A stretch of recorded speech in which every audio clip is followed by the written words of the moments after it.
இந்த நேரத்தில் நாம் வார்த்தைக்கு நேராக நாம் கடந்து செல்லலாம். நம்மளாம் எடுத்துக்கலாம். லூக்கா எழுதின சுவிசேஷம் 1ஆம் அதிகாரம் 35வது வசனத்தை நாம் வாசிக்கலாம்.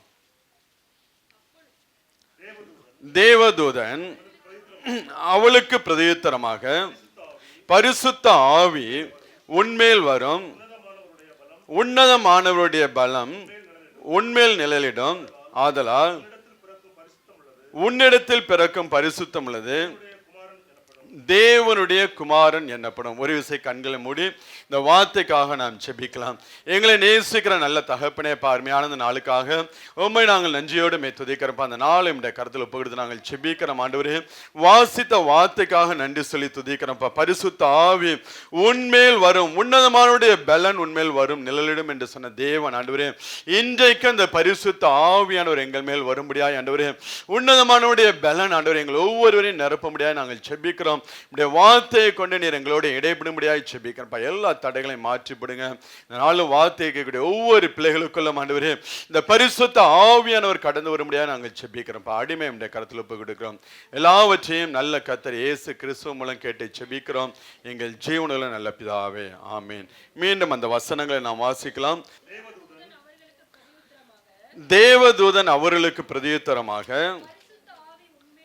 பரிசுத்த ஆவி உன்மேல் வரும், உன்னதமானவருடைய பலம் உன்மேல் நிழலிடும், ஆதலால்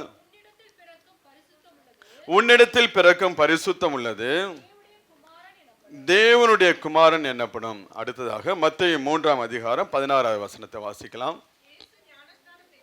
இயேசு ஞானஸ்நானம் பெற்று ஜலத்திலிருந்து கரையேறின உடனே இதோ வானம் அவருக்கு திறக்கப்பட்டது, தேவ ஆவி புறாவை போல இறங்கி தம்மேல் வருகிறதை கண்டார். ரோமருக்கு எழுதின நிருபம் 8ஆம் அதிகாரத்தில் 11வது வசனத்தை வாசிக்கலாம். அன்றியும்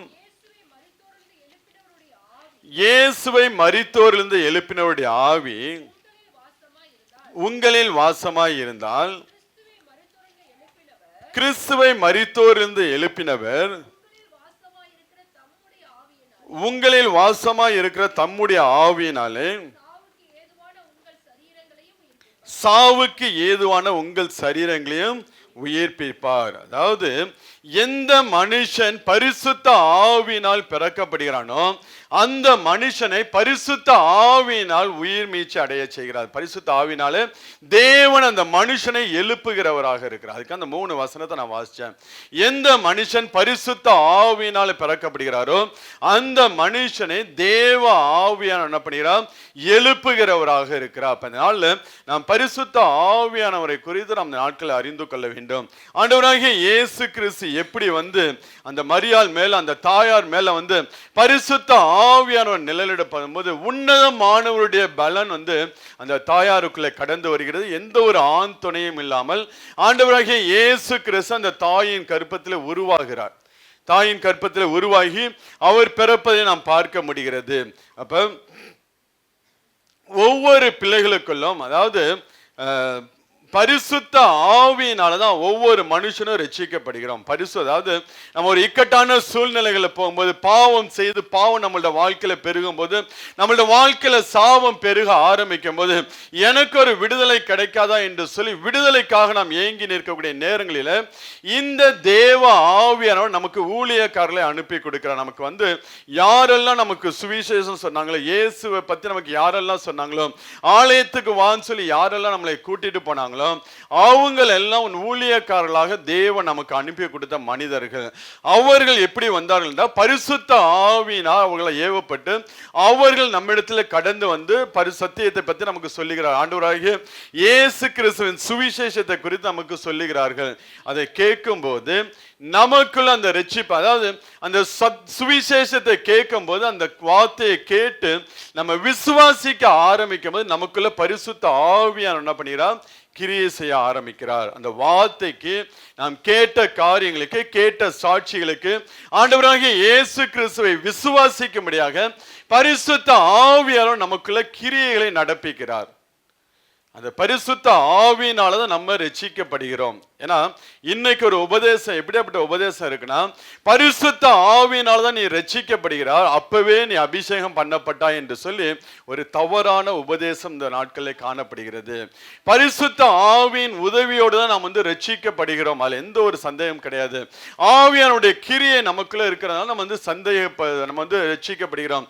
எப்படி ஆண்டவராகிய இயேசு கிறிஸ்து பரிசுத்த ஆவியினால உருவாகி 30வது வயதுல போய் ஞானஸ்நானம் எடுக்கும் போது தேவன் அவருக்குள்ள அபிஷேகத்தை கொடுக்கிறவராக இருக்கிறார். அப்ப ஆவியினால நிரப்பப்பட்ட ஆவியினால தான் பிறந்தார், அது அபிஷேகம் ஆகாது.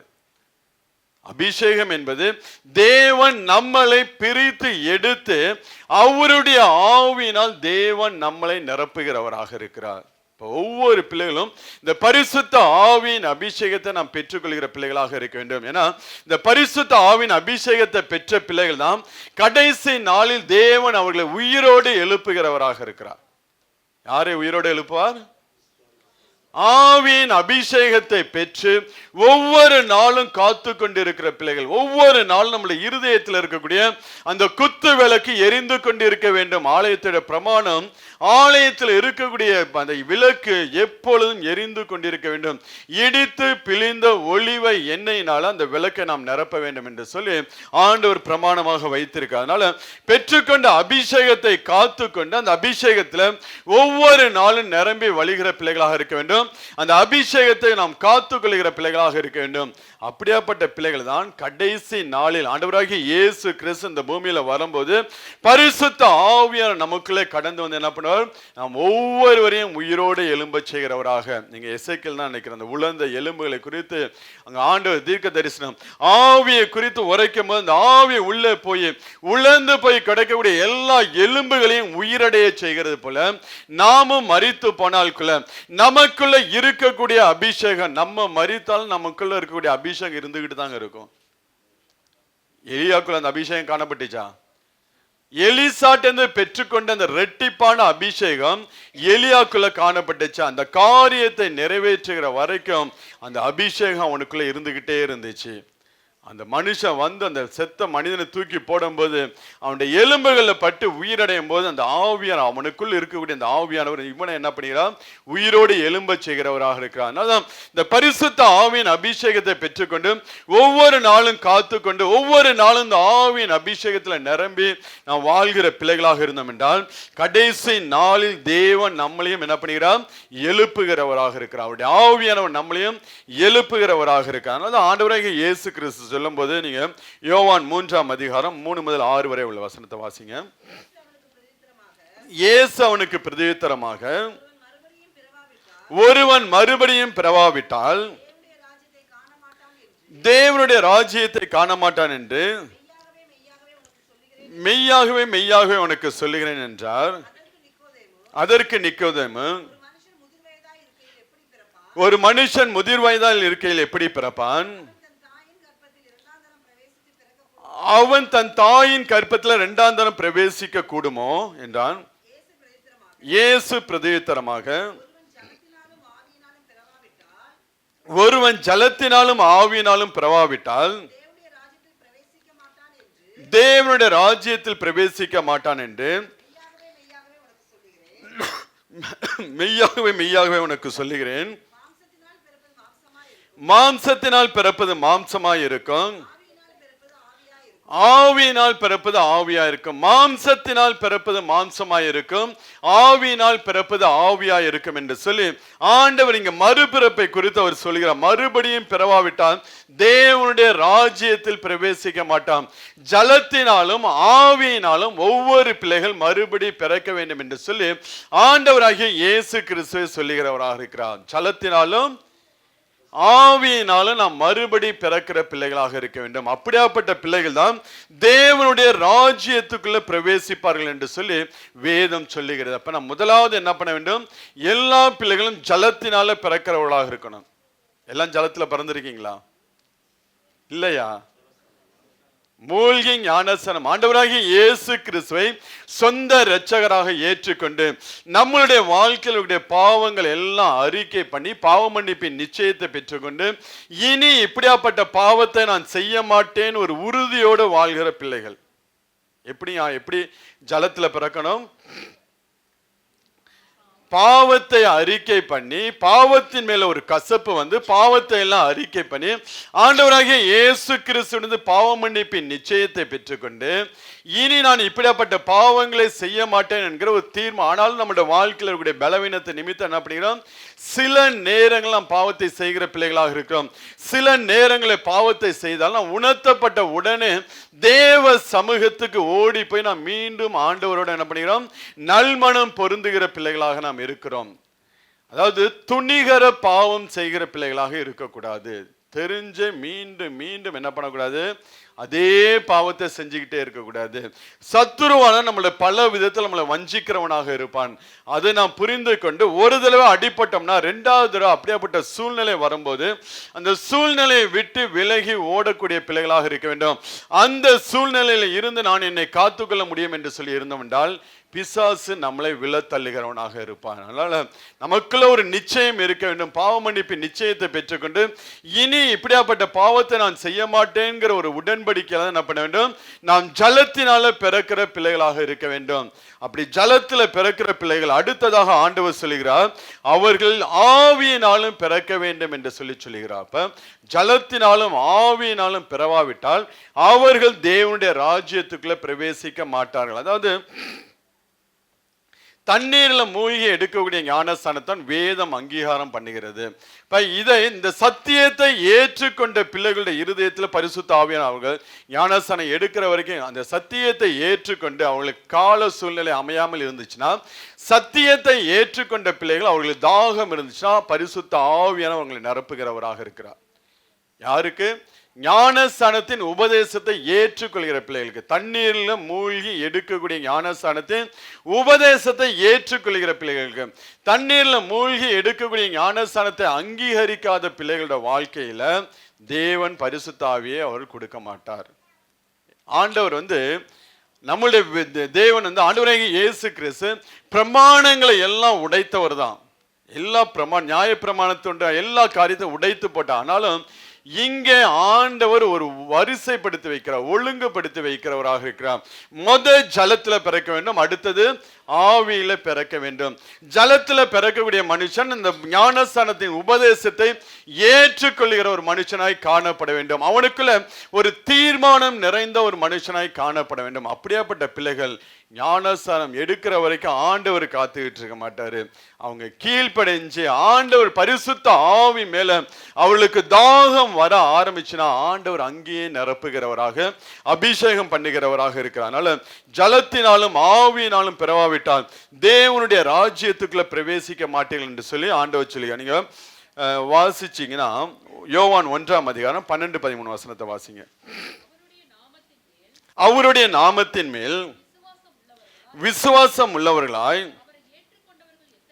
அவரை ஏற்றுக்கொண்டவர்கள் எத்தனை பேர்களோ அத்தனை பேர்களும் தேவனுடைய பிள்ளைகளாகும்படி அவர்களுக்கு அதிகாரம் கொடுத்தார். அவர்கள் இரத்தத்தினாலாவது மாம்ச சித்தத்தினாலாவது புருஷனுடைய சித்தத்தினாலாவது பிறவாமல் தேவனாலே பிறந்தவர்கள். யாரெல்லாம் தேவனால் பிறந்தவர்கள் என்றால் ஜலத்தினாலும் ஆவியினாலும் பிறந்தவர்கள் தான். யாரு? ஜலத்தினாலும் ஆவியினாலும் பிறந்தவர்கள் தான் தேவனால் பிறந்தவர்கள். அவர்கள் தான் தேவனுடைய ராஜ்யத்துக்குள்ள பிரவேசிப்பார்கள் என்று சொல்லி வேதம் சொல்லி. அப்ப ஜலத்துல பிறக்க வேண்டும், ஆவியிலும் நாம் பிறக்கிற பிள்ளைகளாக இருக்க வேண்டும். அப்படி பிறந்த பிள்ளைகள் தான் தேவனால் பிறந்தவர்கள் என்று சொல்லி வேதம் சொல்லி. இப்படி பிறக்கிற பிள்ளைகள் தான் உலகத்தை ஜெயிக்கக்கூடிய பிள்ளைகளாக இருப்பார்கள். நீங்க வாசிங்கன்னா 1 யோவான் 5ஆம் அதிகாரம் 4வது வசனத்தை வாசிங்க. தேவனால் பிறப்பதெல்லாம் உலகத்தை ஜெயிக்கும்.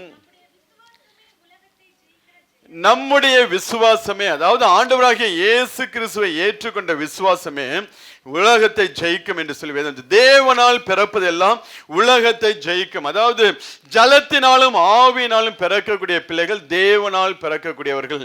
இப்படியாப்பட்ட பிள்ளைகள் உலகத்தை ஜெயிப்பார்கள். உலகத்தில் உள்ள சத்துருவின் கிரியைகள், பாவங்கள், பிசாசின் போராட்டங்கள், இன்னும் வியாதிகள், பலவீனங்கள் எல்லாவற்றையும், தரித்திரங்கள் எல்லாவற்றையும் ஜெயிக்கிற பிள்ளைகளாக இருப்பார்கள். யாரு? தேவனால் பிறந்தவர்கள் உலகத்தில் உள்ள எல்லாவற்றையும் அவர்கள் ஜெயிப்பார்கள். ஒரு தடவை விழலாம் பாவத்தில், ஆனாலும் மீண்டும் எழும்பி நின்று அதே பாவம் தங்களுடைய வாழ்க்கையில வரும்போது அதை ஜெயிக்கிற பிள்ளைகளாக இருக்க வேண்டும். அப்ப நம்ம அப்படி ஜெயிக்க, உலகத்தை ஜெயிக்க வேண்டும், பிசாசை ஜெயிக்க வேண்டும், நம்மளுடைய வாழ்க்கையில் வரக்கூடிய தடைகளை ஜெயிக்க வேண்டும். ஜெயிக்கிற பிள்ளைகளாக நம்ம எழும்ப வேண்டும் என்றால் நாம் ஜலத்தினாலும் ஆவியினாலும் நாம் பிறக்கிற பிள்ளைகளாக இருக்க வேண்டும். ஒரு மாதிரி எல்லாம் நம்ம என்ன பண்ணிருக்கோம், ஜலத்தினால நம்ம பிறந்திருக்கிறோம். நம்ம எல்லாம் அடுத்தது இந்த ஆவியினால் பிறக்கப்படுகிற ஒரு அனுபவத்துக்கு நேராக நாம் கடந்து செல்ல வேண்டும். ஒருவேளை இன்னும் யாரும் ஞானஸ்நானம் எடுக்கவில்லை, ஞானஸ்நானத்தை ஒப்பு கொடுத்தீங்கன்னா வரக்கூடிய வெள்ளிக்கிழமை காலையில் 9 மணிக்கு நம்ம தோகா மெயின் சபையில் வச்சு ஞானஸ்நான ஆராதனை இருக்கிறது. வாகனங்கள் ஒழுங்கு செய்யப்படும். அப்படியாப்பட்ட பிள்ளைகள் நீங்கள் வந்து ஒரு 8 மணிக்கெல்லாம் அந்த இடத்துல கடந்து வாங்க, உங்களை கூட்டிகிட்டு போகிறது வாகனங்கள் இருக்கும். காலையில் 9 மணிக்கு தோகா மெயின் சர்ச்சில் நமக்கு ஞானஸ்நான ஆராதனை இருக்கணும். இப்போ ஒவ்வொரு பிள்ளைகளும் ஜலத்தினாலும் ஆவியினாலும் நாம் பிறக்கிற பிள்ளைகளாக இருக்க வேண்டும். இப்போ நம்மளுடைய வாழ்க்கையில் நம்மளே பார்த்து நம்ம ஆவியில் பிறந்திருக்கிறோமா? நீங்களும் ஆவியில் பிறந்திருக்கீங்களா? மாம்சத்தில் பிறந்ததெல்லாம் மாம்சமாய் இருக்கும். ஏன் இன்னும் நம்ம இடத்துல மாம்ச கிரியைகள் வெளிப்பட்டு இருக்குன்னா, நம்ம இன்னும் மாம்ச பிறப்போட தான் நின்றுகிட்டு இருக்கோம். இன்னும் என்ன பண்ணல, ஆவியினால் மறுபடி பிறக்கும்படியாக, பரிசுத்த ஆவியினால் மறுபடி பிறக்கும்படியாக இன்னும் நம்மளை விட்டு கொடுக்க ஆரம்பிக்கலங்க. பரிசுத்த ஆவியினால் பிறக்கிறது தான் தேவனால் பிறந்தவர்கள். மாம்ச சித்தத்தினாலும் புருஷ சித்தத்தினாலும் இல்ல ரத்தத்தினால அல்ல, அவர்கள் எல்லாம் தேவனால் பிறந்தவர்கள். இப்ப நம்மளோட வாழ்க்கையில ஒவ்வொரு பிள்ளைகளும் தேவனால் பிறக்கக்கூடிய ஒரு அனுபவத்துக்கு நேராக அவர்கள் கடந்து வர வேண்டும். அப்படி தேவனால் பிறந்த பிள்ளைகளால இந்த உலகத்தை ஜெயிக்க முடியும். உங்க வாழ்க்கையை எதிர்த்து போராடக்கூடிய எல்லா சூழ்நிலைகளும் உங்களால ஜெயிக்க முடியுங்க. ஏன் நம்மளால ஜெயிக்க முடியவில்லை என்றால், ஏன் நம்மளுடைய வாழ்க்கையில இன்னும் போராட்டம் மாறி மாறி வந்துகிட்டே இருக்கணுங்க. ஆமா, ஸ்டான்லி அவரு கூட சொன்னார், ஒரே போராட்டத்துல நின்னா நீ வந்து இன்னும் என்ன ஃபர்ஸ்ட் ஸ்டாண்டர்ட்ல ஃபெயில் ஆயிட்டு இருக்கேன்னு அர்த்தம். உன் வாழ்க்கையில ஒரு போராட்டம், பிரச்சனை, பாடு வருதா, நீ மேற்கொண்டு அடுத்த லெவல் நம்ம போகிற பிள்ளைகளாக இருக்கட்டும். ஒரே பிரச்சனை நம்மளோட வாழ்க்கையில இருந்துகிட்டு இருக்குன்னா இன்னும் நம்ம சரியா ஒப்பு கொடுக்கலன்னு அர்த்தம். நம்ம சரியா ஒப்பு கொடுத்து ஆண்டவர் நடத்தக்கூடிய பாதையில் நடத்த ஆரம்பிச்சிட்டோம்னா அடுத்த லெவலுக்கு தேவன் நம்மளை கொண்டு போவார். அதே போல பிசாசு என்ன பண்ணுவான், அவனும் அடுத்த லெவலுக்கு ப்ரொமோட் ஆகி வருவான். நம்மளும் ப்ரொமோஷன் ஆகிறது கிடையாது, பிசாசையும் ப்ரமோஷன் ஆக்குறது கிடையாது. நம்மளும் ப்ரமோஷன் ஆக கிடையாது, அவனும். நம்ம ஜெயிக்க ஆரம்பிச்சாதான் பிசாசு அடுத்த லெவலுக்கு அவன் போவான். அடுத்த லெவல் பிரச்சனை நம்மளோட வாழ்க்கையில கொண்டு வருகிறவனாக இருப்பான். ஆனால் ஆவியினால் பிறந்த பிள்ளைகள், தேவனால் பிறந்த பிள்ளைகள், என்ன பிரச்சனை, பாடு, போராட்டம், வியாதி வந்தாலும் அவர்களால ஜெயிக்க முடியுங்க. ஒரு நாளும் அவங்க சோர்ந்து போகவே மாட்டாங்க, ஒரு நாளும் படுத்து விடவே மாட்டாங்க. திரும்பி திரும்பி திரும்பி எழுந்து அவங்களுக்கு இருக்கக்கூடிய பலத்தோடு என்ன பண்ணுவாங்க, திரும்பி எழும்பி நிற்பாங்க. கொஞ்சம் பலம் தான் ஆண்டவர் எதிர்பார்க்குறாங்க அவங்கள்ட்ட இருந்து. நீங்க பெரிய பராக்கிரமசாலியா வந்து நிக்கணும் ஆண்டவர் எதிர்பார்க்கல. கொஞ்சம் பலம், உனக்கு இருக்கிற கொஞ்சம் பலத்தோடு நீங்க எந்திரிச்சு நிக்க ஆரம்பிக்கணும். கொஞ்சம் பலம் தான், பலவீனமா இருக்கேன் என்ன சொல்லக்கூடாது. இந்த ஆவிக்குரிய வாழ்க்கையில விழுந்து படுத்து தூங்க கூடாது. கொஞ்சம் இருக்கக்கூடிய பலத்தோடு எழும்பி நிற்க ஆரம்பிச்சோம் என்றால் ஆண்டவர் நமக்கு முன்பதாக திறந்த வாசலை கொடுக்கிறவராக இருக்கிறார். வாசிங்க அந்த வசனம், வெளிப்படுத்தல 3ஆம் அதிகாரத்துல 3-2. உன் கிரியைகளை அறிந்திருக்கிறேன், உனக்கு கொஞ்சம் பலன் இருந்தும் நீ என் நாமத்தை மறுதலியாமல் வசனத்தை கை கொண்டபடினாலே இதோ திறந்த வாசலை உனக்கு முன்பதாக வைக்கிறேன், அதை ஒருவனும் பூட்ட மாட்டான்.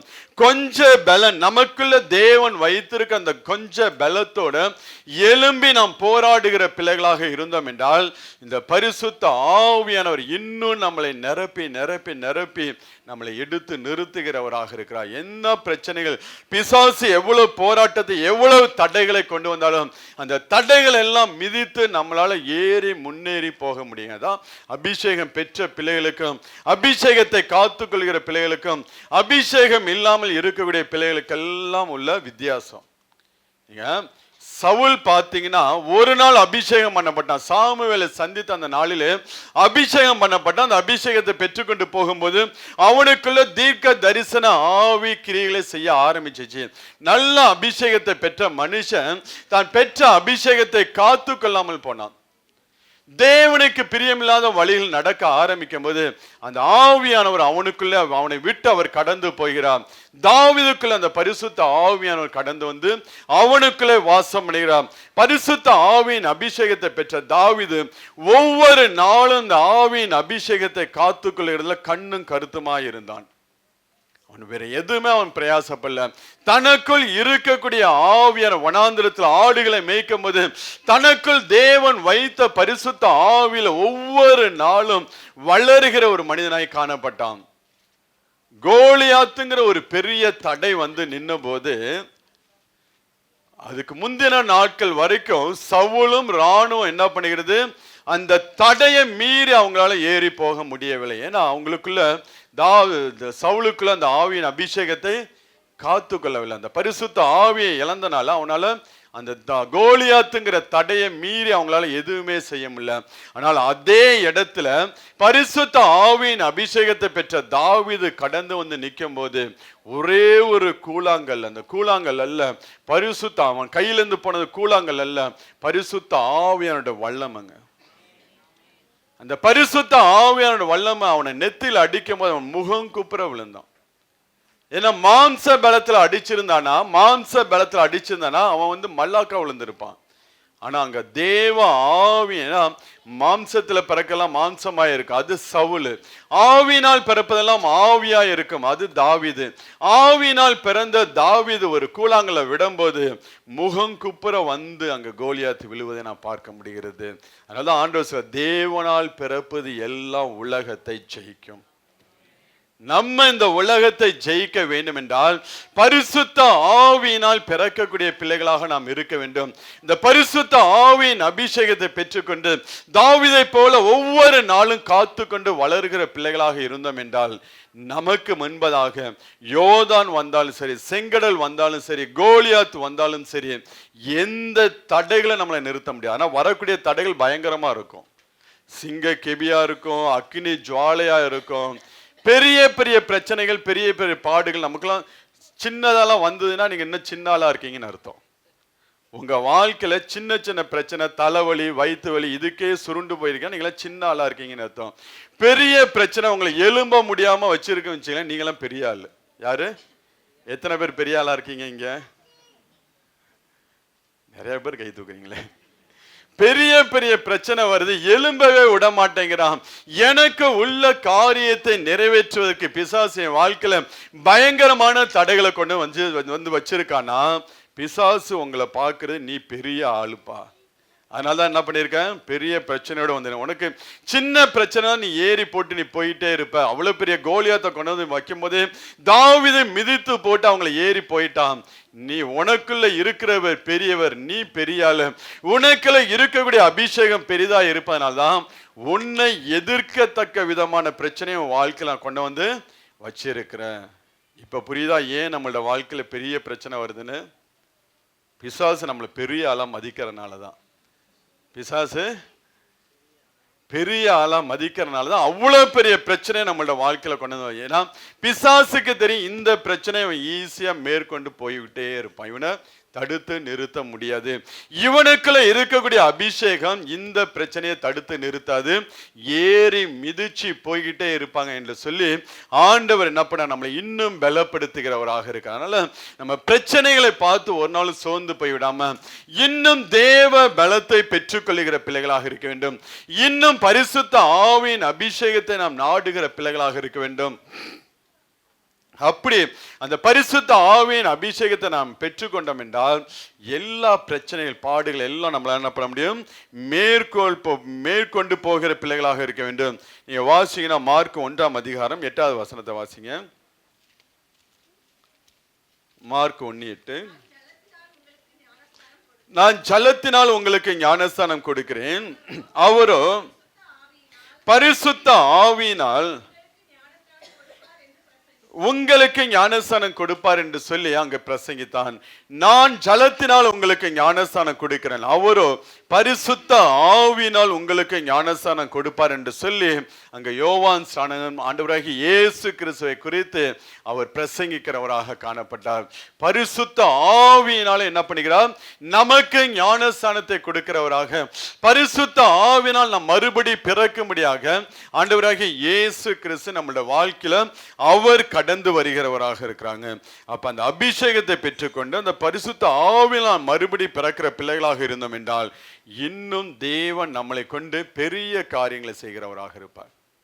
நம்மளை எதற்கென்று தேவன் முன்குறித்தாரோ, நம்மளை எதற்கென்று தேவன் அழைத்தாரோ அந்த காரியங்கள் எல்லாம் தேவன் என்ன பண்ணுகிறார், நிறைவேற்றி முடிக்கிறவர். நம்மளுடைய மாம்ச பலத்துல எதுவுமே செய்ய முடியாது. மாம்ச பலத்துல உங்களால ஒண்ணுமே செய்ய முடியாது. ஏதாவது கொஞ்சம் நீங்க அசைக்கலாம், அது ஆசீர்வாதமா இருக்காது. கொஞ்சம் நீங்க, அதாவது சிம்சோனுடைய வாழ்க்கையில பாத்தீங்கன்னா பரிசுத்த ஆவி அவனுக்குள்ள வரும்போது பயங்கரமான காரியங்களை செஞ்சான். கடைசியா மரிக்கும் போது அவன் ஆண்டவர்கிட்ட ஒரு ஜெபம், ஆண்டவரே கொஞ்சம் என்னை நீ நினைவு கூறும், என்னை நீ கண்ணோக்கி பாரும், எனக்கு பலத்தை தாங்கன்னு சொல்லும் போது நீங்க நல்லா அந்த வசனத்தை வாசிங்கன்னா பரிசுத்த ஆவியார் அவன் மேல வரமாட்டாரு.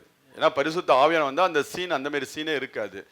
அவன் தனக்கு இருக்கக்கூடிய பலத்துல அந்த தூண்களை உடைச்சு கொஞ்சம் ஆண்டவர் பலனை கொடுக்க. ஆனா ஆவியானவர், அதுக்கு முன்னாடி எல்லாம் நீங்க பாத்தீங்கன்னா பரிசுத்த ஆவியானவர் பலமாய் அவன் மேல இறங்குகிறவராக இருந்தார். அந்த ஆவியானவர் இறங்கும் போது கட்டப்பட்ட கயிறெல்லாம் அப்படியே ஒரு சின்ன நெருப்பு பட்டது போல பிஞ்சு போகும். ஆனால் இந்த இடத்துல பாத்தீங்கன்னா அவன் செபிக்கும் போது அப்பொழுது சிம்சோன் கர்த்தரை நோக்கி கூப்பிட்டு, கர்த்தராகிய ஆண்டவரே, நான் என் 2 கண்களுக்காக ஒரே தீர்வையாய் பெலிஸ்தர் கையில பழிவாங்கும்படிக்கு இந்த ஒரு விசை மாத்திரம் என்னை நிலைத்தருளும், தேவனே பலப்படுத்தும் என்று சொல்லி சிம்சோன் அந்த வீட்டை தாங்கி நிற்கிற 2 நடு தூண்களில் ஒன்றை தன் வலது கையினாலும் பிடித்துக்கொண்டு, என் ஜீவன் பெலிஸ்தரோடு கூட மடிய கடவு என்று சொல்லி பலமாய் சாய்க்க அந்த வீடு அதில் இருந்த பிரபுக்கள் மேலும் எல்லா ஜனங்கள் மேலும் விழுந்தது. இந்த சம்பவத்தில் நீங்க பாத்தீங்கன்னா அவன் மேல பரிசுத்த ஆவியார் வந்து இறங்கினார்னு வசனம் சொல்லல. அந்த மாம்ச அவனுக்கு இருக்கக்கூடிய பலத்துல ஆண்டவர் கொஞ்சம் பலனை கொடுக்கும் போது அவன் அந்த தூண்களை இடித்து, ஆனால் இதற்கு முன்பதாக உள்ள சம்பவத்துல வாசினா பரிசுத்த ஆவியார் பலமாய் அவன் மேல் வந்து இறங்கினார். அப்ப மாம்சத்துல ஒரு காரியத்தை செய்வதற்கும் பரிசுத்த ஆவியின் வல்லமையோடு ஒரு காரியத்தை செய்வதற்கு வித்தியாசம் இருக்குங்க. பரிசுத்த ஆவியின் வல்லமையோடு நீங்க காரியத்தை செய்ய ஆரம்பிச்சீங்கன்னா அங்க ஆசீர்வாதத்தின் மேல் ஆசீர்வாதம், பெருக்கத்தின் மேல் பெருக்கம் இருக்கும், ஜெயத்தின் மேல் ஜெயம் இருக்கும். இதுதான் ஆவியினால் நிரம்பி செய்யக்கூடிய அந்த வாழ்க்கை. ஆவினால் நிரம்பி நாம வாழ ஆரம்பிக்கும் போது, பரிசுத்த ஆவியால் நமக்குள்ள வந்து நாம் வாழ ஆரம்பிக்கும் போது நம்மளுடைய வாழ்க்கையும் கர்த்தர் அப்படிப்பட்ட காரியங்களை செய்கிறவராக இருக்கிறார். இப்ப இந்த பரிசுத்த ஆவியின் அபிஷேகத்தை நாம் பெற்றுக்கொள்கிற பிள்ளைகளாக இருக்க வேண்டும். ஏன்னா நாம் வாழ்கிற இந்த கடைசி நாட்கள்ல மாம்சமான யாவர் மேலும் என் ஆவியை ஊற்றுவேன் என்று சொல்லி ஆண்டவர் நமக்கு வாக்குத்தத்தம் பண்ணியிருக்காங்க. நீங்க யோவேல் 2ஆம் அதிகாரம் 28 30 வரை உள்ள வசனத்தை வாசிக்கலாம்.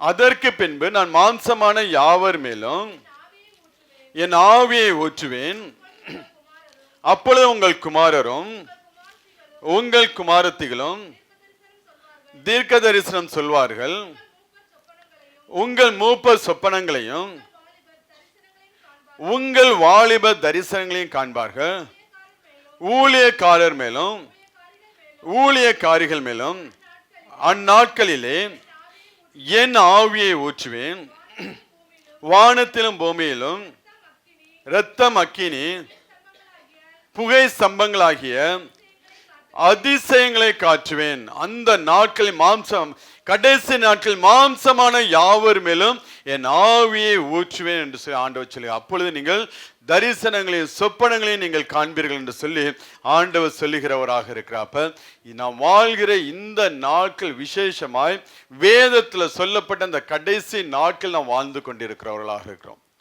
ஒவ்வொரு சம்பவங்கள், அடையாளங்கள் எல்லாம் கடைசி நாட்களுக்குள்ள காரியங்கள் நமக்கு எச்சரித்து கொண்டிருக்கிறது. இந்த நாட்கள்ல நம்ம பரிசுத்த ஆவியின் அபிஷேகத்தை கேட்கும் போது நம்ம மேல் அவருடைய ஆவியை ஊற்றுகிறவராக இருக்கிறார். யாரெல்லாம் இந்த பரிசுத்த ஆவியின் அபிஷேகம் எனக்குள்ள வேண்டும் என்று சொல்லி இந்த தேவ பலனை நான் பெற்றுக்கொள்ள வேண்டும், ஆவியினால் பிறப்பது ஆவியா இருக்கும், ஆவியினால் பிறப்பது தேவனுடைய புத்திரரால் இருப்பார்கள் என்று சொல்லி வேத வசனம் சொல்லுகிறது. நானும் அப்படியாப்பட்ட ஒரு மனுஷனாய் மாற வேண்டும் என்று சொல்லி விரும்புகிறீங்களோ, நீங்க இன்னைக்கு ஆண்டவர்கிட்ட கேளுங்க, ஆண்டவரே இன்னைக்கு உம்முடைய ஆவியின் அபிஷேகத்தை எனக்குள்ள வைத்து என்னை நீர் ஆசீர்வதிக்க வேண்டும். இந்த வார்த்தையை கேட்கும் போதே உங்களுக்குள்ள ஒரு ஜெபம் ஓடிட்டு இருக்க வேண்டும். இந்த நேரத்தில் உம்முடைய வல்லமையினால என்னை நிரப்புங்க ஆண்டவரே, உம்முடைய அபிஷேகத்தினால என்னை நிரப்புங்க ஆண்டவரே. நானும் தேவனால் பிறந்தவன் என்று சொல்லி இந்த உலகம் சொல்ல வேண்டும். தேவனால் பிறக்கிற நானும் எல்லாவற்றையும் ஜெயிக்கிறவனாக, என் வாழ்க்கையில் வரக்கூடிய பாடுகள், உபத்திரங்கள், பிரச்சனைகள் எல்லாவற்றையும் நானும் ஜெயிக்கிறவனாய் மாற வேண்டும் என்று சொல்லி ஒரு ஜெபத்தோட நீங்க இருந்தீங்கன்னா கர்த்தர் உங்கள் ஒவ்வொருவரையும் அவருடைய ஆவியினால தேவன் நிரப்புகிறவராக இருக்கிறார். அந்த பரிசுத்த ஆவியார் நமக்குள்ள வரும்போது நம்மளுடைய எண்ணங்கள், சிந்தனைகள் எல்லாவற்றிலும் ஒரு மறுரூபம் உண்டாகும். நம்மளுடைய வாழ்க்கையில் இருக்கக்கூடிய பலவீனங்கள் எல்லாவற்றிலும் ஒரு மறுரூபம் உண்டாகும். நம்ம ஆவியானவர் உள்ளே வந்துட்டார்னா நம்ம சூழ்நிலைகள் எல்லாம் மாத்தி போடுவார். அவர் வந்துட்டார்னா அவரு சும்மா இருக்க மாட்டார், அவரு அலங்காரத்தோட தான் வருவார். பரிசுத்த ஆவியானவர் எப்படி வருவாரு? அவர் அலங்காரத்தோட தான் வருவார். நம்மளுடைய வாழ்க்கையில வந்தா நம்மளுடைய வாழ்க்கை, குடும்பத்தை எல்லாம் அலங்கரிக்கும்படியாக தான் அவர் கடந்து வருகிறவராக இருப்பார். சும்மா பேருக்கு வந்துட்டு வந்தா பலமா தான் வருவார் அவர். பரிசுத்த ஆவியானவர், நீங்க சிம்சோன் அனுபவத்தை போய் வாசிங்க.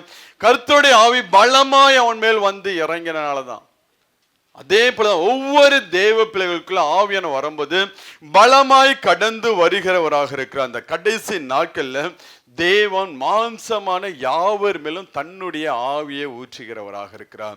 உங்களுக்குள்ள அந்த வாஞ்சை, உங்களுக்குள்ள அந்த தாகம், இந்த ஆவியின் பலனை நான் பெற்றுக்கொள்ள வேண்டும் என்று சொல்லி நீங்க விரும்பினீங்கன்னா உங்களை அவர் நிரப்புகிறவராக இருக்கிறார். இப்ப யாருக்கெல்லாம் அவருடைய ஆவியை கொடுப்பார் என்றால், ஒன்னு தமக்கு கீழ்ப்படுகிறவர்களுக்கு என்று சொல்லி வேதம் சொல்லுகிறது. நீங்க அப்போஸ்தலர் 5ஆம் அதிகாரம் 32வது வசனத்தை வாசிங்க.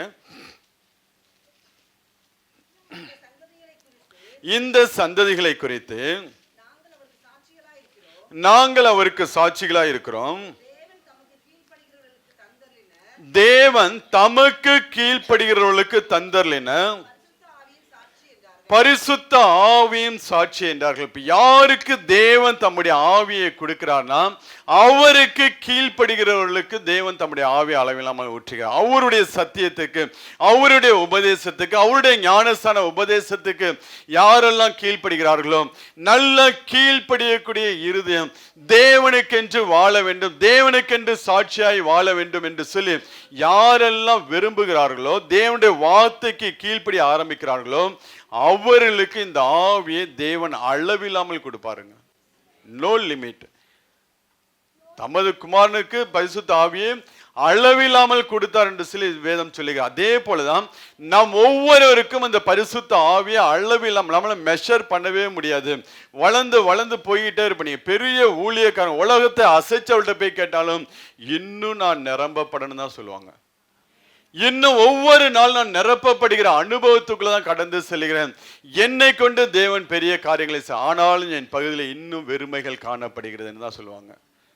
இந்த பரிசுத்த ஆவி, நம்ம கடலை பார்க்கறோம் பார்த்தீங்களா, கடலுடைய ஆழம் இன்னும் கண்டுபிடிக்கல, கடலின் ஆழம் இன்னும் டெப்த் போயிட்டே இருக்குங்கிறாங்க. அதே போலதான் ஆவியானுடைய காரியத்தை நம்மளால விளங்கி கொள்ள முடியாது. ஆனா வந்தா அவர் பலமாய் நமக்குள்ள கடந்து வந்து அவர் பெரிய காரியங்களை செய்கிறவராக, அவர் நம்மளை எழும்ப செய்கிற எந்தெந்த காரியங்களை நம்மளோட வாழ்க்கையில உயிரற்று போய் கிடக்காது எல்லாம் உயிர்ப்பிக்கிறவராக இருக்கிற அந்த பரிசுத்த ஆவியானவர் இப்ப இந்த மாம்சமான யாவர் மேலும் என் ஆவியை ஊற்றுவேன் என்று சொல்கிற தேவன், அவருக்கு கீழ்ப்படியக்கூடிய ஒரு இருதயம் உள்ள பிள்ளைகளாக இருந்தோம் என்றால் ஆண்டவர் என்ன சொன்னாலும் நான் அப்படியே என்னை ஒப்பு கொடுக்கிறேன். ஆண்டவர் சொல்லக்கூடிய ஆலோசனை, ஆண்டவர் சொல்லக்கூடிய உபதேசத்துக்கு நான் என்னை முழுவதுமாய் விட்டு கொடுக்கிறேன்னு சொல்லி யாரெல்லாம் விட்டு கொடுக்கிறாங்களோ அவங்களை தேவன் என்ன பண்ணுகிறார்? தம்முடைய ஆவியினால் அளவில்லாமல் நிரப்புகிறவராக இருக்கிறார். நீங்க எல்லா ஆண்டவர் சொல்லக்கூடிய காரியத்துக்கெல்லாம் விட்டு கொடுக்குறீங்களா? ஆண்டவருடைய ஆலோசனைக்கெல்லாம் விட்டு கொடுக்குறீங்களா? ஆண்டவர் சொல்லக்கூடிய ஒவ்வொரு வாரமும் இங்க ஆண்டவர் கத்தர காரியத்துக்கெல்லாம் விட்டு கொடுக்குறீங்களா? அவங்கள விட்டு கொடுத்து பாருங்களேன். தேவ ஆலோசனைக்கு, தேவ பலிபீடத்திலிருந்து வரக்கூடிய தேவ வார்த்தைக்கு உங்களை நீங்க விட்டு கொடுக்க ஆரம்பிச்சீங்கன்னா தம்முடைய ஆவியை அளவில்லாமல் ஊற்றுவாருங்க. அந்த ஆவியானவர் உங்களுக்குள்ள வந்துட்டார்னா செங்கடலா இருந்தாலும் சரி, யோதானா இருந்தாலும் சரி, எரிகோ மதிலா இருந்தாலும் சரி, கோலியாத்தாக இருந்தாலும் சரி, விலகி ஓடணும். எதுவும் நிற்காது, விலகி ஓடும். ஏன்னா உங்களுக்குள்ள இருக்கக்கூடிய அபிஷேகம் அப்படியாப்பட்ட அபிஷேகம். உங்களுக்குள்ள இருக்கக்கூடிய ஆவியானவர் அவர் சர்வ வல்லமை உள்ள தேவனுடைய ஆவியானவர். எப்படி நம்ம ஆண்டவராகிய இயேசு கிறிஸ்துவை பார்க்கிறோமோ, அவருடைய வல்லமையை பார்த்தோமோ, அதே போலதான் பரிசுத்த ஆவியானவரும். இயேசு கிறிஸ்து எப்படி மரித்த லாசருவை 4ஆம் நாள் உயிரோடு எழும்ப செய்தாரோ அதே போலதான் பரிசுத்த ஆவியானவர் உங்களுக்குள்ள வந்தார் என்றால் உங்களை கொண்டு கர்த்தர் அப்படியாப்பட்ட காரியங்களை அவர் செய்கிறவராக இருக்கிறார். அதனால நீங்க இன்னைக்கு அவருடைய வார்த்தைக்கு, அவருடைய ஆலோசனைக்கு கீழ்ப்படுகிற பிள்ளைகளாக இருந்தீங்கன்னா உங்களை நிரப்பக்கூடியவராக இருக்கிறார். அடுத்தது, யாரெல்லாம் தாகத்தோடு இருக்கீங்களோ அவங்களை எல்லாம் என்ன பண்ணுகிறார்? தம்முடைய ஆவியினால் நிரப்புகிறார். ஏன்னா தாகம் இல்லாம போனிச்சா நமக்குள்ள அந்த ஆவியானவர் ஏன்னா வேல்யூ தெரியாது. ஆவியானவர் யாரு, அவர் எப்படியாப்பட்டவர் என்பதை புரிந்து கொண்டு இந்த ஆவியானவர் எனக்குள்ள வர வேண்டும் என்று சொல்லி ஒரு தாகம் இருந்தாதான் நமக்குள்ள வரும். சும்மா நம்ம ஆலயத்துக்கு வந்துட்டோம் அப்படிங்கறதுனால நம்மள என்ன பண்ண மாட்டாரு? நிரப்ப மாட்டோம். முதலாவது நாம் கீழ்ப்படுகிற பிள்ளைகளாக இருக்க வேண்டும். இரண்டாவது, நமக்குள்ள தாகம் காணப்பட வேண்டும். நீங்க வாசினா ஏசாயா 44ஆம் அதிகாரத்துல 3வது வசனத்தை வாசிங்க. தாகம் உள்ளவன் மேல் தண்ணீரையும் வறண்ட நிலத்தின் மேல் ஆறுகளையும் ஊற்றுவேன். உன் சந்ததி மேல் என் ஆவியையும் உன் சந்தானத்தின் மேல் என் ஆசீர்வாதத்தையும் ஊற்றுவேன். தாகம் உள்ளவன் மேல் தண்ணீரை ஊற்றுவேன் என்று சொல். வறண்ட நிலத்தில் ஆறுகளை ஊற்றுவேன்.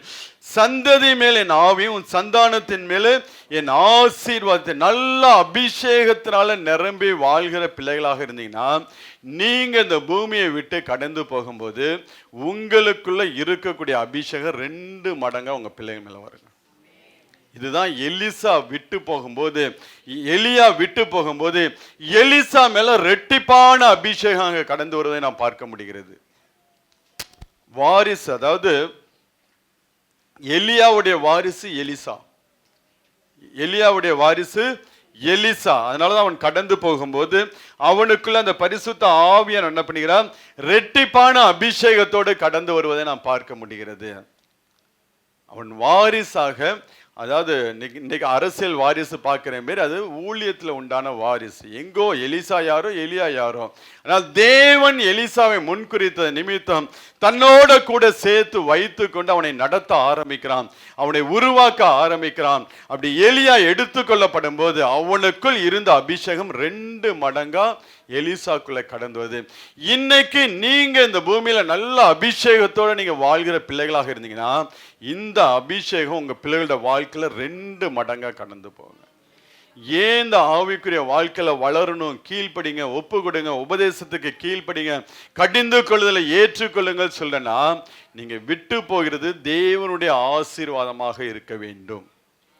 தேவனுடைய அபிஷேகத்தை உங்களுடைய சந்ததிக்கு நீங்க விட்டு போகிற பிள்ளைகளாக இருக்க வேண்டும்.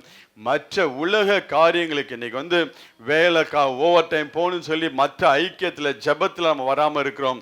அதை காட்டில் நீங்க ஓவர் டைம் போய் சம்பாதிப்பதை பார்க்கலாம். அந்த 2 மணி நேரம் தேவ ஆலயத்துல உட்கார்ந்து அபிஷேகத்தினால நிரப்பப்பட்டீங்கன்னா அதுதான் உங்களோட வாழ்க்கையில ஆசீர்வாதமாக இருக்கும். தேவ ஆலயத்துக்கு வராம நீங்க என்ன காரணத்தை சொன்னாலும், இந்த தேவ ஆலயத்துல பரிசுத்த ஆவியின் அபிஷேகத்தை பெற்றுக்கொள்ளாம உங்களை டைவேட் பண்ணக்கூடிய, உங்களை டீவியேட் பண்ணக்கூடிய எந்த காரியமாக இருந்தாலும் அது பிசாசு உங்களை தந்திரமா வஞ்சிக்கிறான். நீங்க எவ்வளவு பெரிய கமிட்மெண்ட்டை வச்சுக்கிட்டு இருந்தாலும் கூட பிசாசு தந்திரமா என்ன பண்ணிக்கிறான், உங்களை எந்த அளவுக்கு தேவனுடைய ஆலயத்துல வந்து நம்ம நிரப்பப்படுகிற அனுபவத்துக்குள்ள நம்ம கடந்து வருகிறோமோ அவ்வளவு நமக்கு ஆசீர்வாதங்க. அவரோடு செலவு பண்ணுகிற ஒரு நிமிஷம் என்ன பண்ணாது, வீணாய் போகவே போகாது. ஒருவேளை அது உங்களுக்கு இழப்பா இருக்கலாம், ஒருவேளை மற்ற காரியத்தினால உங்களுக்கு வரக்கூடிய என்ன சொல்ல ஒரு என்டர்டைன்மெண்ட் கிடைக்காம இருக்கலாம். ஆனால் தேவனுடைய ஆலயத்துல நீங்க அபிஷேகத்துல நிரப்பப்பட்டீங்கன்னா இதெல்லாம் அப்படியே உங்களுக்கு அப்புறம் உங்க பிள்ளைகள் மேல என்ன பண்ணும், அது கடந்து செல்லக்கூடியதாய் காணப்படும். அதனால்தான் இந்த அபிஷேகத்துல கிருபையில தேவ தயவுல என்ன பண்ண வேண்டும், நாம் வளருகிற பிள்ளைகளாக இருக்க வேண்டும். நாம் போகும்போது என்னுடைய பெற்றோர்கள் நல்ல அபிஷேகத்தை எனக்கு விட்டு சென்றார்கள், நல்ல கிருபையில எனக்கு விட்டு சென்றார்கள் என்று சொல்லி பிள்ளைகள் சாட்சி சொல்லணுங்க. பிள்ளைங்க அனுபவிப்பாங்க, அந்த கிருபையை அவங்க அனுபவிப்பாங்க அவங்க லைஃப்ல. ஒரு சூழ்நிலையில கடந்து போகும்போது தேவன் அவர்களை பாதுகாத்து ஆசீர்வதித்து நடத்தும் போதுதான் அன்னைக்கு பிள்ளைங்க நினைவுக்கு வருவாங்க, என் பெற்றோர்கள் எனக்காக பண்ணின ஜெபம், என் பெற்றோர்கள் எனக்காக சேர்த்து வைத்த அபிஷேகம், கிருபை இன்னைக்கு என்ன நடத்தி கொண்டு போகிறது என்று சொல்லி பிள்ளைகள் சாட்சியா சொல்லுவாங்க. இன்னைக்கு நம்ம அப்படி இருக்கிறோமா? கிருபையை சேர்த்து வைக்கிற பிள்ளைகளா இருக்கிறோமா? அபிஷேகத்தை சேர்த்து வைக்கிற பிள்ளைகளாக இருக்கிறோமா? நல்ல ஆவியில நிரப்பப்பட உங்க பாத்திரத்தை வெறுமையாக்குங்க. எந்த காரியத்தினால நீங்க பரிசுத்த ஆவியால் உங்களுக்குள்ள வர முடியாமல் தடையாக நின்று கொண்டிருக்க அந்த காரியத்தை தூக்கி தூரம் போடுங்க. அதனால ஒரு புண்ணியம் உங்களுக்கு கிடையாது. ஆவியானவரை தடை பண்ணக்கூடிய எந்த காரியம் உங்களோட வாழ்க்கையில இருந்தாலும் தூக்கி தூரம் போட்டுட்டு அந்த பரிசுத்த ஆவியானவர் உங்களுக்குள்ள வரும்படியாக உங்களை நீங்க எந்த அளவுக்கு வெறுமையாக்குறீங்களோ அந்த அளவுக்கு தேவன் நிரப்புகிறார். அவர் எதிர்பார்க்கிறதெல்லாம் நீங்க ஒரு கல்யாணத்துல நீங்க பாத்தீங்கன்னா அங்க திராட்சரசம் குறைவுபட்ட போது ஆண்டவர்கிட்ட வெறுமையான கச்சாடியை தான் கொண்டு வராங்க. அதுக்கப்புறம் தான் தண்ணீரால் நிரப்புறாங்க. ஆண்டவர் அதை ஆசீர்வதிக்கும் போது திராட்சை ரசமாக மாறுகிறது. ஆண்டவர்கிட்ட நிரப்பப்பட்ட பாத்திரத்தை கொண்டு வந்தா ஒண்ணும் நடக்காது.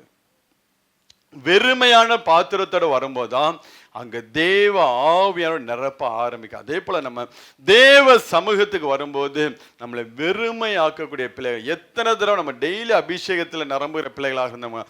அந்த நிமிஷம் தேவ சமூகம், ஆண்டவரே நான் என்னை வெறுமையாக்குறேன், நீங்க என்னை நிரப்புங்கன்னு சொல்லும் போதுதான் இன்னும் புதிய புதிய பலத்துக்குள்ள தேவன் நம்மளை நடத்துகிறவராக இருப்பார். ஒரே மாதிரியான அனுபவம் இல்லாம அடுத்த அனுபவம், அடுத்த லெவல் எப்படி நம்மளோட ஆவிக்கிற வாழ்க்கையில நம்மளை நடத்தி கொண்டு போகிறவராக இருப்பார். அதுக்கு நாம் என்ன பண்ண வேண்டும், வெறுமையாக்குற பிள்ளைகளாக இருக்க வேண்டும். எது எல்லாம் நம்மளுடைய இருதயத்திலிருந்து நம்மளை தடை பண்ணுகிறதோ பரிசுத்த ஆவியானவர் தடை பண்ண, எந்தெந்த பாவம் எல்லாம் நமக்கு சந்தோஷத்தை கொடுக்கிறதோ அதெல்லாம் தூக்கி தூரப்படணும். எந்த பாவம் எல்லாம் நமக்கு சந்தோஷத்தை கொடுக்கக்கூடியதாக காணப்படுகிறதோ அது தூக்கி தூர போடுகிற பிள்ளைகளாக இருக்க வேண்டும். பாவத்தை எதிர்த்து நிற்கக்கூடிய பிள்ளைகளாக இருக்க வேண்டும். நீங்க பாவத்தை எதிர்த்து நிற்க ஆரம்பிக்கும் போது ஆவியானவர் பாப்பா இவனுக்குள்ள இன்னும் பலனை கொடுத்தோம்னா அந்த பிசாசின் கிரியைகள் எல்லாம் எதிர்த்து நிற்பான் என்று சொல்லிதான் அவனுக்குள்ள இன்னும் பலத்தை தேவன் கொடுக்கிறவராக இருக்கிறார். நீங்க தாவீது அவன் கரடிக்கு முன்பதாக நிற்பான், சிங்கத்துக்கு முன்பதாக நிற்பான். அது எல்லாம் ஒவ்வொன்றையும் ஜெயிக்க ஆரம்பிக்கும் போது அவனுடைய பலனை கூட்டிக்கிட்டே இருப்பார் ஆண்டவர். ஒரே லெவல் கிடையாது. அவன் கரடியை ஜெயிக்கும் போது அடுத்த வாழ்க்கையில சிங்கம் வரும், இவனுக்கு சிங்கத்துக்கு எதிர்ப்பு கொண்டான பலனை தருகிறேன் என்று சொல்லி ஆண்டவர் அடுத்த லெவலுக்கு அவனுடைய அபிஷேகத்தை கொண்டு போவான்.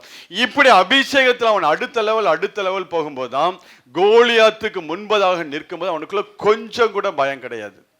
அவ்வளவு இஸ்ரவேல் ராணுவமே பயந்து நிற்கிற நேரத்துல இவனுக்குள்ள கொஞ்சம் கூட பயம் கிடையாம அந்த கோலியாத்தை அவன் எதிர்க்கிறவனாக ஜெயிக்கிறவனாக காணப்பட்டான். இப்ப நாமும் அப்படியாப்பட்ட பிள்ளைகளாக இருக்க வேண்டும். அந்த பரிசுத்த ஆவியின் அபிஷேகத்தை பெற்றுக்கொண்டு நாமும் எழும்புகிற பிள்ளைகளாக இருக்க வேண்டும். நீங்க ரோமர் 8ஆம் அதிகாரத்துல 11ஆம் வசனத்தை வாசிங்க. ரோமர் 8:11. அன்றியும் இயேசுவை மரித்தோர்ந்து எழுப்பினருடைய ஆவி உங்களில் வாசமாய் இருந்தால், கிறிஸ்துவை மரித்தோர்ந்து எழுப்பினவர் உங்களில் வாசமாய் இருக்கிற தம்முடைய ஆவியினாலே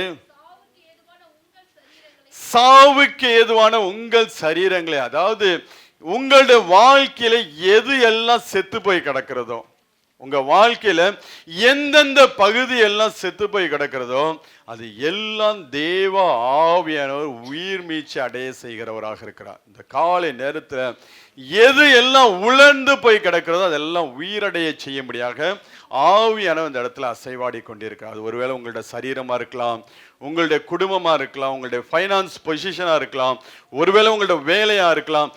எது எல்லாம் உங்களுடைய வாழ்க்கையில செத்து போயிருக்கிறதோ அது எல்லாவற்றையும் தேவன் அந்த நாட்கள்ல உயிரடைய செய்யும்படியாக விரும்புகிறார். அதான் மரித்த இயேசு கிறிஸ்து கம்ப்ளீட் டெட். அவருடைய கை, காலு, கண்ணு எதுவுமே என்ன கிடையாது, ஒரு அசைவு கிடையாது. எல்லாம் முழு சரீரமும் செத்து போய் கிடக்கிறது. இறந்து போய் கிடக்கக்கூடிய அந்த சரீரத்துக்குள்ள ஆவியானவர் உள்ளே வரும்போது அவர் மீண்டும் உயிரோடு மறுரூபமாகி அவர் எழுந்திருப்பதை நாம் பார்க்க முடிகிறது. அதே போலதான் இன்றைக்கு உங்களுடைய வாழ்க்கையில எது எல்லாம் உயிரற்று போய் கிடக்கிறதோ, உலர்ந்து போய் கிடக்கிறதோ அதை எல்லாம் மறுரூபப்படுத்தும்படியாக பரிசுத்த ஆவியானவர் அந்த இடத்துல உலாவி கொண்டிருக்கிறாருங்க. நீங்க உங்களை ஒப்பு கொடுக்கும் போது இந்த பரிசுத்த ஆவியார் எனக்குள்ள வந்து, ஆண்டவரே செத்து போன என் பகுதியில் எல்லாம் என்னை உயிர் மீச்சு அடைய செய்யுங்க என்று சொல்லி ஜெபிக்க ஆரம்பிச்சீங்கன்னா உங்களை உயிரடைய செய்கிறவராக, உலர்ந்த அனுபவங்களாம் எடுத்து போட்டு உங்களை கால் ஒன்றே நிற்க செய்கிறவராக தேவ ஆவியார் என்ன பண்ணுகிறார், அவர் இந்த இடத்துல அசைவாடி கொண்டிருக்கிறார். ஆவியார் அவர் வந்தா அவர் பலமா தான் வந்து இறங்குவார். சிம்சோன், நீங்க வந்து நியாயாதிபதிகள் 14ஆம் அதிகாரம் 6வது வசனத்தை வாசிங்க. அப்பொழுது கர்த்தருடைய ஆவி அவன் மேல் பலமாய் இறங்கினதனால் அவன் தன் கையில் ஒன்றும் இல்லாதிருந்தும், அதாவது கெர்ச்சிக்கிற பால சிங்கத்தை ஒரு ஆட்டுக்குட்டியை கிழித்து போடுகிறது போல கிழித்து போட்டான். ஆனாலும் தான் செய்ததை அவன் தன் தாய் தகப்பனுக்கு அறிவிக்கவில்லை.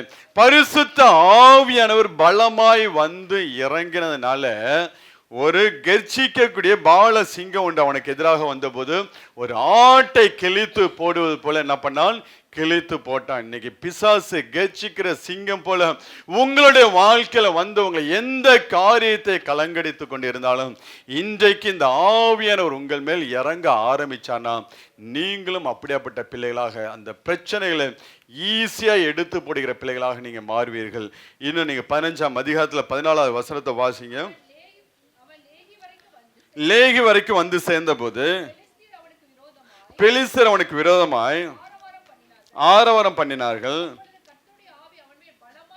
அப்பொழுது கர்த்தருடைய ஆவி அவன் மேல் பலமாய் இறங்கினதனால் அவன் புயங்களில் கட்டியிருந்த கயிறுகள் நெருப்புப்பட்ட நூல் போலாகி அவன் கட்டுகள் அவன் கைகளை விட்டு அருந்து போயிற்று. பரிசுத்த ஆவியான பலமாய் வரும்போது எல்லா கட்டப்பட்ட அனுபவங்கள் எல்லாம் ஆண்டவர் என்ன பண்ணாங்க, ஆண்டவரே இயேசு கிறிஸ்து மரித்து நல்ல சீலையில வச்சு என்ன பண்ணாங்க, சுத்தி வச்சிருந்தாங்க. ஒரு கட்டப்பட்ட அனுபவத்துல தான் ஆண்டவர் என்ன பண்ணாரு, அடக்கம் பண்ணப்பட்டார். அதனால தான் அவர் உயிரோடு எழுந்ததுக்கு அப்புறம் அந்த சீலைகள் எல்லாம் எடுத்து மடிச்சு வச்சுட்டு அவர் கடந்து போனதை நான் பார்க்க முடியுது. தேவ பிள்ளைகளோட வாழ்க்கையில எதுவும் அவங்களை கட்ட முடியாதுங்க. இந்த பரிசுத்த ஆவியான உள்ளே வர ஆரம்பிச்சிட்டானா எல்லா கட்டப்பட்ட அனுபவங்கள் எல்லாம் என்ன பண்ணும், அதோடைய அஸ்திவாரத்தையே தேவன் அசைப்பார்.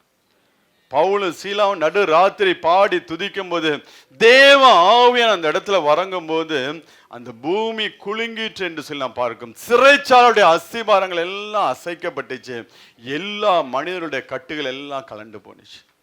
இப்போ ஆவியானவர் உங்களோட வாழ்க்கையில வரும்போது அந்த பிரச்சனையின் ரூட்டையே தேவன் அழிச்சு போடுகிறவராக இருப்பார். பிரச்சனை மட்டும் கிடையாது, இனி திருப்பி அந்த பிரச்சனை உங்களோட வாழ்க்கையில வராதபடிக்கு அஸ்திபாரத்தையே தேவன் அசைச்சு போடுகிறவராக இருக்கிறார். அதனால இந்த ஆவியான உங்களுக்குள்ள வர வேண்டும் என்று சொல்லி இன்னைக்கு தேவ சமூகத்துல ஒப்பு கொடுங்க. இன்னைக்கு கீழ்ப்படிங்க. இன்னைக்கு ஆண்டவரே என்ன நீங்க நிரப்புங்க. மானானது நீரோடைய வாஞ்சிப்பது போல என் ஆத்துமா உண்மையில் தாகமா இருக்கிறது என்று சொல்லி இந்த நேரத்தில் நாம் தேவ சமூகத்தில் ஒப்பு கொடுத்து நம்மளை அர்ப்பணிக்க போகிறோம். இந்த நேரத்தில் தேவன் நம்மளை பரிசுத்த ஆவியினால நிரப்புகிறவராக இருக்கிறார். ஒரு விஷயம் நம்ம எல்லாம் எழுந்து நாம் செபிக்கலாமா? இந்த நாளிலும் பரிசுத்த ஆவியினால் நாம் நிரப்பப்படும்படியாக, இன்னும் நமக்குள்ள ஒரு மெய்யான ஒரு விடுதலை கடந்து வரும்படியாக, ஆவியினால் பிறப்பதெல்லாம் ஆவியாய் இருக்கும் என்று, ஆவியினால் பிறப்பது தேவனால் பிறந்ததுக்கு அடையாளம் என்று சொல்லி வேதம் சொல்லுகிறது. தேவனால் பிறப்பது எல்லா உலகத்தை ஜெயிக்கும் என்று சொல்லி வேதம் சொல்லுகிறது. நாளிலும் நம்மை தேவ கரத்தில் ஒப்பு கொடுத்து நம்ம எல்லாம் செபிக்க போய், ஆண்டவரே இன்னைக்கு எங்களை உடைய அபிஷேகத்தினால் நிரப்புங்க, ஆண்டவரே உம்முடைய வல்லமையினால் என்னை நிரப்புங்க என்று சொல்லி நாம் எல்லாம் செபிக்க போய் எல்லாம் எழுந்து ஒரு விஷயம் தேவ சமூகத்தில் நம்மளை ஒப்பு கொடுக்கலாம். முதலாவது நாம் கீழ்ப்படுகிற பிள்ளைகளாக இருக்க வேண்டும். எந்தெந்த காரியத்துக்கு நாம் இடம் கொடுத்து வைத்திருக்கிறோமோ, எந்தெந்த பாவத்துக்கு நாம் இடம் கொடுத்து வைத்திருக்கிறோமோ, எந்தெந்த மாம்ச கிரியைகளுக்கு எந்தெந்த மாம்ச கிரியைகள் நம்மிடத்தில் வெளிப்பட்டு கொண்டே இருக்கிறது, அது எல்லாம் ஆண்டவரே எல்லாம் விட்டு வெளியே வருவதற்கு எனக்கு உம்முடைய பலனை தாங்க ஆண்டவரே, எனக்கு உம்முடைய அபிஷேகத்தை தாங்க என்று சொல்லி நம்ம எல்லாம் கேட்க போறோம். எல்லாம் ஜெபம் பண்ணுங்க. எல்லாம் வாய்களை திறந்து ஆண்டவரே மை நன்றியோடு மை துதிக்கிறோம் அப்பா. ஆண்டவரே நன்றி சொல்லுகிறோம் அப்பா. நன்றி சொல்லுகிறோம் ஆண்டவரே. நன்றி சொல்லி ஆண்டவரே உம்முடைய நாமத்தை நாங்கள் மகிமைப்படுத்துகிறோம் ஆண்டவரே. இந்த நேரத்திலும் ஆண்டவரே உம்முடைய ஆவியான ஒரு வல்லமையா எனக்குள்ளே கடந்து வரும்படியாய் ஆண்டவரே என்னை உம்முடைய கரத்தில் ஒப்பு கொடுக்கிறோம் ஆண்டவரே. எல்லா துணிகர பாவங்களை எல்லாம் ஆண்டவரே தயவாய் நீர் மன்னித்தருளும் ஆண்டவரே. ஜலத்தினாலும் ஆவியினாலும் பிறக்க வேண்டும் என்று சொன்ன தேவன் ஆண்டவரே, இந்த நேரத்தில் நாங்கள் ஆவியினாலே மறுபடி பிறக்கும்படியாய் ஆண்டவரே, ஆண்டவரே இந்த உலகத்தை ஜெயிக்கிற பிள்ளைகளாய் ஆண்டவரே, எங்களுடைய வாழ்க்கையில் வரக்கூடிய பாடுகள் ஆண்டவரே, உபத்திரவங்கள், பிசாசின் கிரியைகள், பாவங்கள் ஆண்டவரே எல்லாவற்றையும் ஜெயிக்கிற பிள்ளைகளாய் ஆண்டவரே எங்களை உம்முடைய கரத்தில் ஒப்பு கொடுக்கிறோம் அப்பா. எங்களை உம்முடைய சமூகத்தில் ஒப்பு கொடுக்கிறோம் ஆண்டவரே. ஒரு வெறுமையான ஒரு பாத்திரமாய் ஆண்டவரே இன்னும் நிரம்பி வழியக்கூடிய ஒரு அனுபவத்துக்கு நேராய் ஆண்டவரே எங்களை நீர் நடத்தும்படியாய் ஆண்டவரே, இந்த அக்கினியின் அபிஷேகம் ஆண்டவரே, இந்த அக்கினி எங்களுக்குள்ள ஒவ்வொரு நாளும் பற்றி எரியணும் ஆண்டவரே. எங்களுடைய உள்ளங்கள் எல்லாம் ஆண்டவரே கொழுந்து விட்டு எரியத்தக்கதாய் ஆண்டவரே நீங்க நிரப்பி இருக்கிற தேவன் ஆண்டவரே, இன்னும் எங்கள் அனுபவங்கள் மாறட்டும் ஆண்டவரே. நாங்களும் தேவனால் பிறந்தவர்களாய் ஆண்டவரே, இந்த உலகத்தை ஜெயிக்கிறவர்களாய் ஆண்டவரே, எல்லாவற்றையும் ஜெயிக்கிற பிள்ளைகளாய் ஆண்டவரே, ஆண்டவரே பிரச்சனைகள், பாடுகள், உபத்திரவங்கள், தரித்திரங்கள், வியாதிகள் ஆண்டவரே எல்லாவற்றையும் ஜெயிக்கிற பிள்ளைகளாய் ஆண்டவரே எங்களை எடுத்து நிறுத்தக்கூடிய நல்ல தேவன் ஆண்டவரே, இன்னும் உம்முடைய பிள்ளைகளை நிரப்புங்க ஆண்டவரே. இன்னும் நிரம்பி வலியக்கூடிய ஒரு அனுபவம் ஆண்டவரே உம்முடைய பிள்ளைகளோட வாழ்க்கையில கடந்து வரும்படியாய் செபிக்கிறப்பா. அப்படியாய் கர்த்தர் நீங்க ஆசீர்வதிக்கப்படுற தயவுக்காக உமக்கு நன்றி ராஜா. நன்றியோடு மை துதிக்கிறோம். எல்லாவற்றையும் நல்ல கர்த்தர் இயேசு கிறிஸ்துவ மூலம் கேட்டு செபிக்கிறோம் எங்கள் ஜீவனுள்ள நல்ல பிதாவே. ஆமென்.